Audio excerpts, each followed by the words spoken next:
Here's a face. Oh. Ah, Yeah. beautiful. The treasure chest. Treasure chest. Yeah. Absolute treasure chest.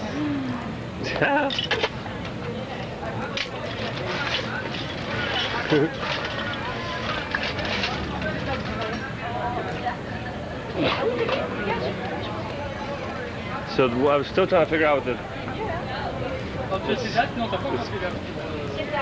Dragonfly. dragonfly. It's got a tail. Yeah. Double wing. How much time does that thing run? 90 minutes, depending on battery. Alright. I'm gonna tell you a story about the feather. Oh. And I'm gonna do it from beginning to end. Oh yeah? Alright. So you, all right. Get me in. Perfect. So Let me see. I think I'll first, get a better background. the first time I learned to do silversmithing was when I went into the city. And in the city, they used to go and stand in front of this store. And in front of the store, the people would come over and they do this. They say, how cute, and they'd give us a piece of candy. So I would stand in front of there and do that and get the piece of candy. Then one day, I grew up a little bit, and the lady asked me for money. Ooh. And I didn't know what money was. And when I came back outside to show my relatives, I had some rocks in my pocket, and I said, this is what she's giving today. And they said, no, we've all been there. We know what she said. So I went back home a little humiliated.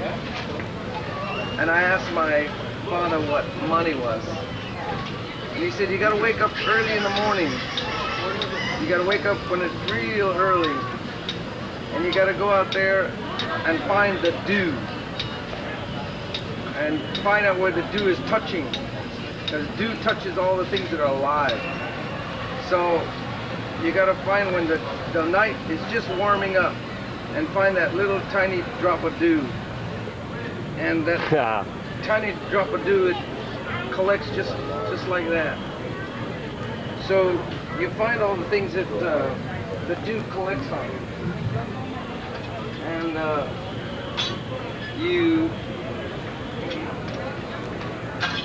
you find everything that it touches, and you keep track of it. I'd go around and try to pick it up. I try to get the dew in my hand. I try to grab the dew and put it in my hand, and I want to go back and explain where all the dew was, where I had seen it, because I knew it was worth the story of the money. I said, yeah, I know where dew is.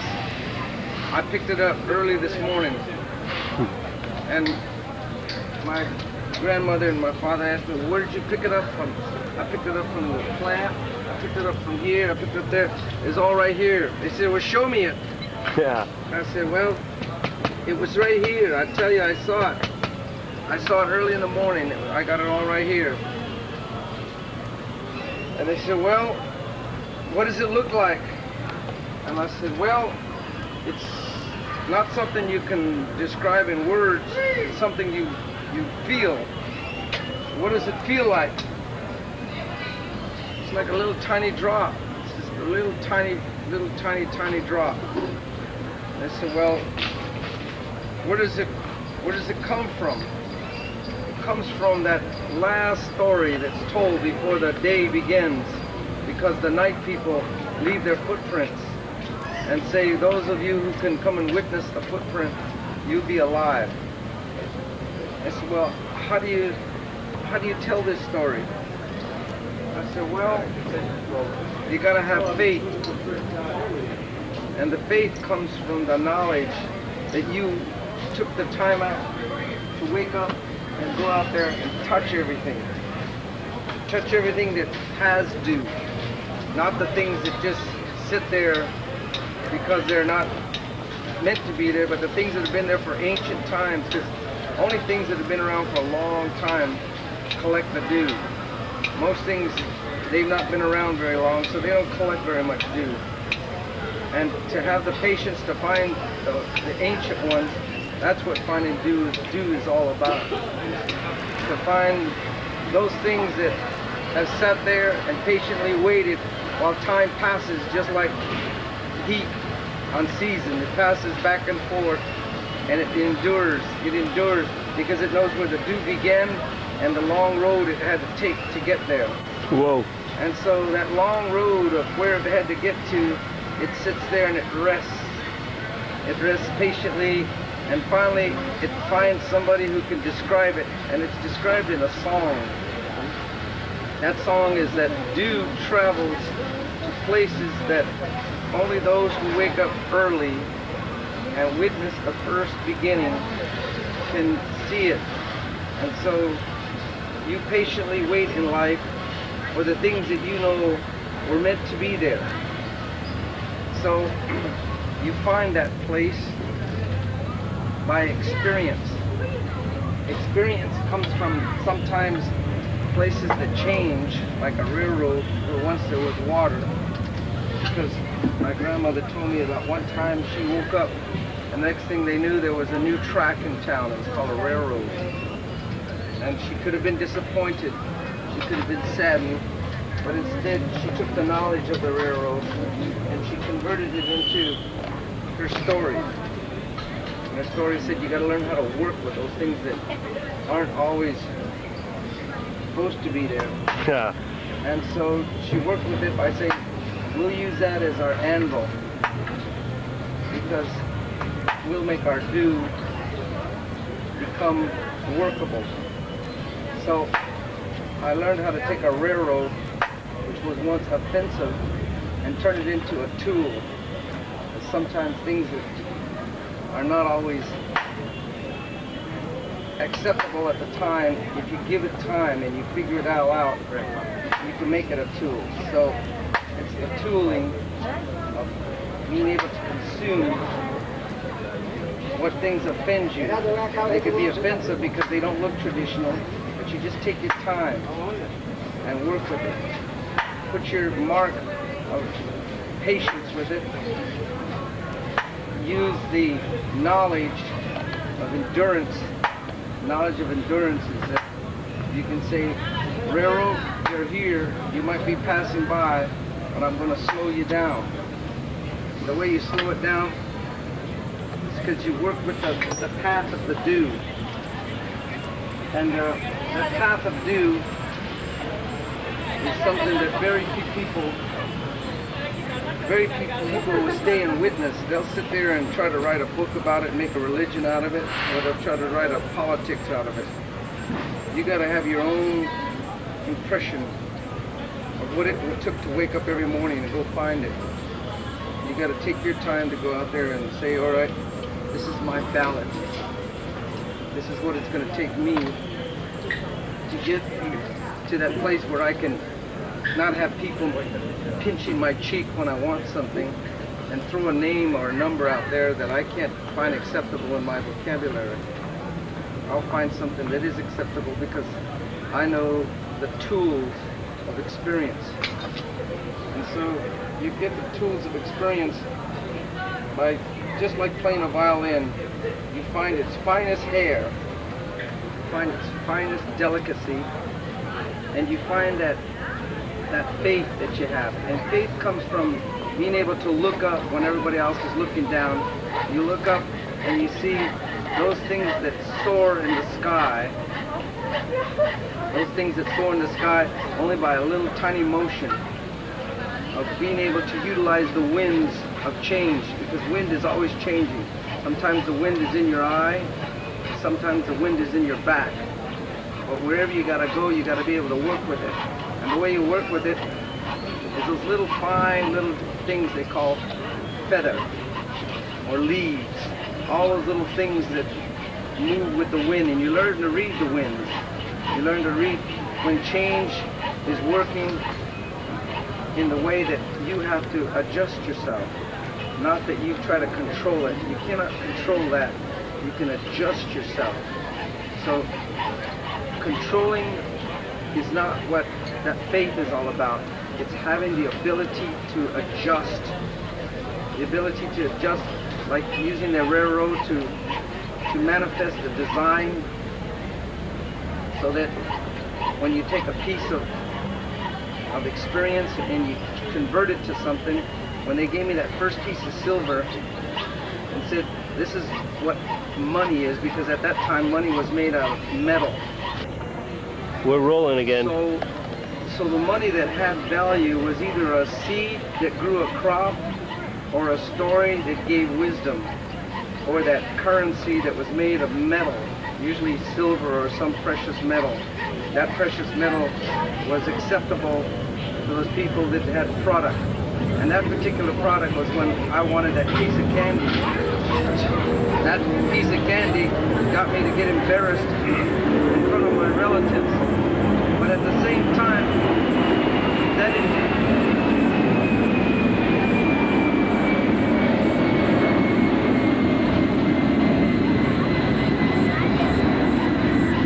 that embarrassment brought up the question, what is money?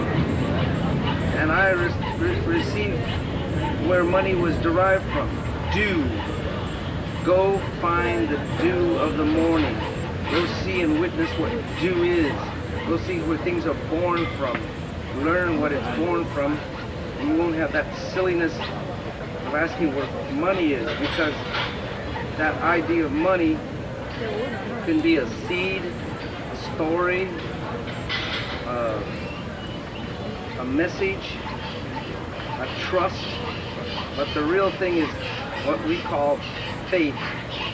And faith is born by you being able to take this old ragged old tree, this little piece of metal, witness the dew of the day, don't panic, make that little change of life on top of the stump of earth.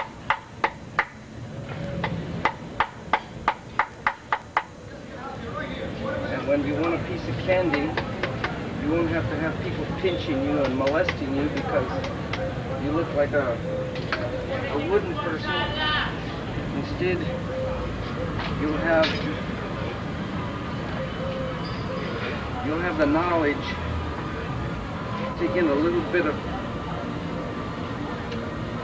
embarrassment, a little bit of going and asking the right people where dew comes from, how does dew derive, learning how to use your path, things that got in your way and were once offensive to your people, turn them into tools, make those tools work for you, and turn that dew to your side. And that's the dew. Whoa, hold on. Ding, all right. A little snapshot. Is that good? Yeah, that's Let me perfect. have a look at that.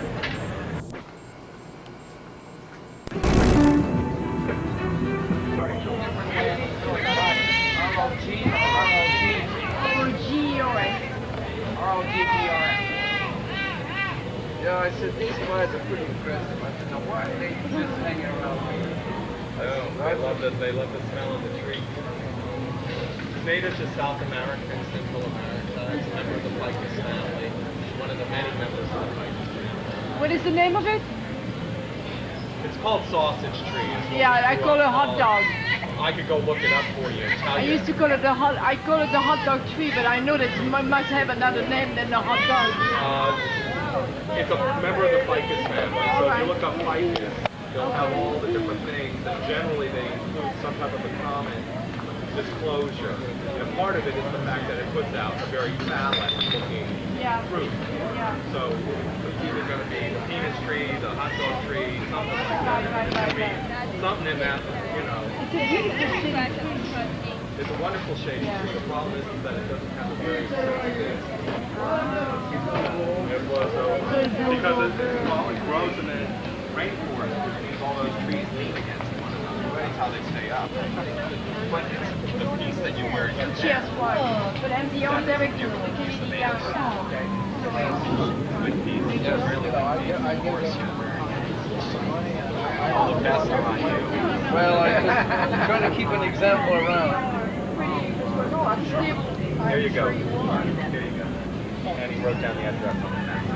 It's their address. I wrote what we got going. Let me, you want an address, Carolina, put an address on your card. Yeah, I got another card. That's Chiaz. And I'm Carolina. Here, I'll write the address on this card. I got a cleaner card than yours.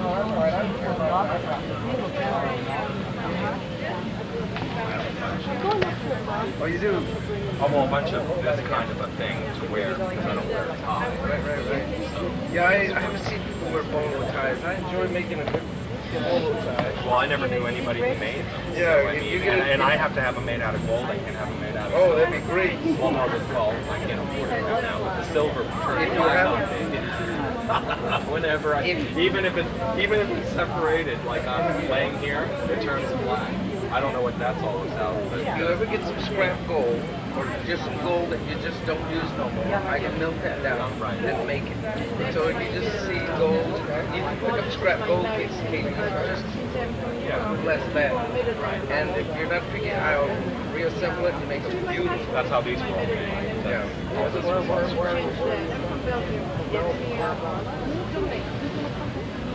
What I do is I take scrap gold and add pure gold back to it and bring it right back to the standard, because most of the gold chains and all that is like 9 carat and less than. But I take the pure gold and you bring it back to the standard that is clean. Aquamarine. Aquamarine. That's what this one is. Yeah, so that would Really a mess. So we went back there with the children, and one person told the cats will be best to live in. After a while, he said, "Look at this, I can take it." They're cold and drafty. It's so drafty, we have to get so much wood to make it going, and the new all I one did is was going sit in. in front of the fireplace, throw wood, and drink wine. I'm thinking, this is a miserable life. No sun, never saw the clouds, cloudy all day, Oh yeah. gray and Why do you marble, think they shoot And sure themselves? enough, the doctor... marble floors, and I said, this is not life.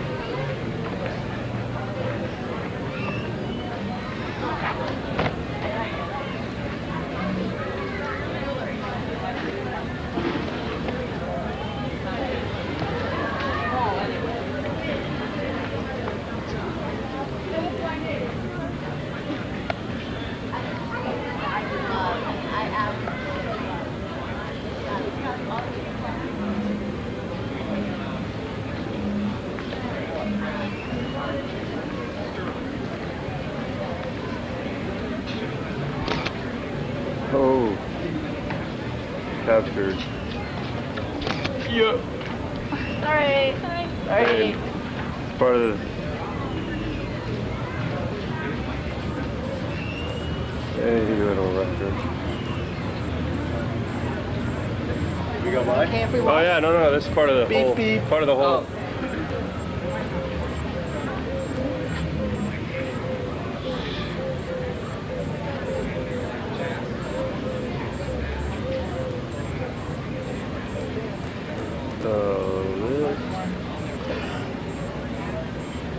Get over the fucking thing and fucking walk around.